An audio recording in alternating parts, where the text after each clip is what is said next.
A family that came crashing down. Each and every member's emotions and anger collided, becoming one until they were all together all the time. Doesn't that sound nice? When they are all together all the time? Well, not really. It's not like they were actually together.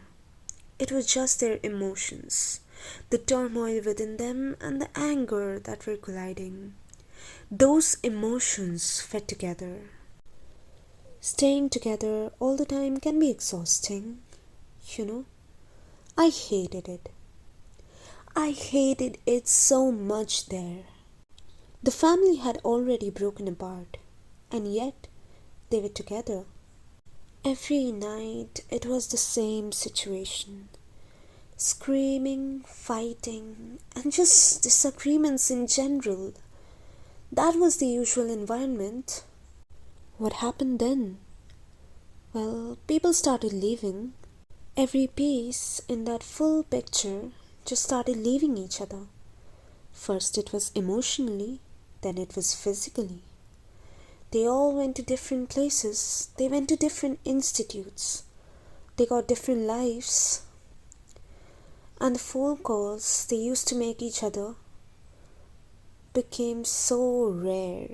It was so rare, even from the person that I was closest to. That woman, she never really knew how to stand up for herself. But there was still some connection.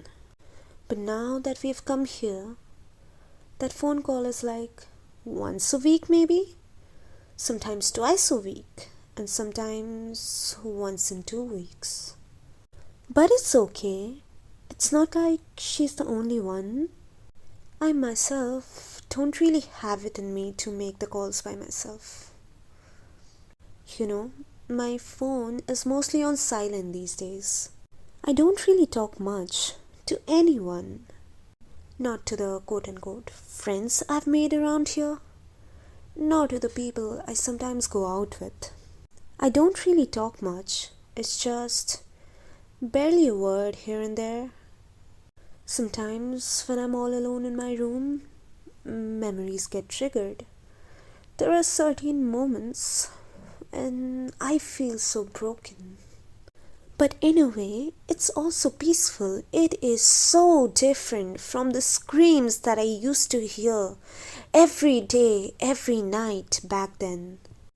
But it's also kind of lonely, I'm going to be honest. You know, as I'm walking down the streets this Christmas, I see these children shopping with their parents. They look so happy, both the children and their parents. They look incredibly happy. I can't help but wonder, why are some people born with it all while some have absolutely nothing to them? Even my Christmas is spent all alone. I have a friend here and there, but my job is pretty much remote. I get a couple of messages on Instagram from those I haven't talked to in a very, very long time. But you know what? They are all living happily with their lives and family. I'm jealous, and I can't bring myself to say hi only to witness their happy lives. You know, whenever I open my wallet, I find a shit ton of money there. I worked very hard to earn these, and I love using them. Retail therapy is a thing after all, but it's still not enough. I mean, I don't really have anyone to spend it on other than myself. Those friends of mine who are living such happy lives with their family and friends, some of them seem to be struggling with their finances. Despite that, I get the feeling that they are really happy. They post stories and posts of gatherings and laughter. Unlike me, I suppose. But, never mind that. Perhaps I'll go shopping tomorrow after these Christmas celebrations are over. Buy a couple new clothes and order some coffee. I really love coffee. It makes me feel so good. Maybe tomorrow I'll feel a bit better. But for now, I guess I'll go back to working. It's fine. I like my work. It's fine. Everything is perfectly alright.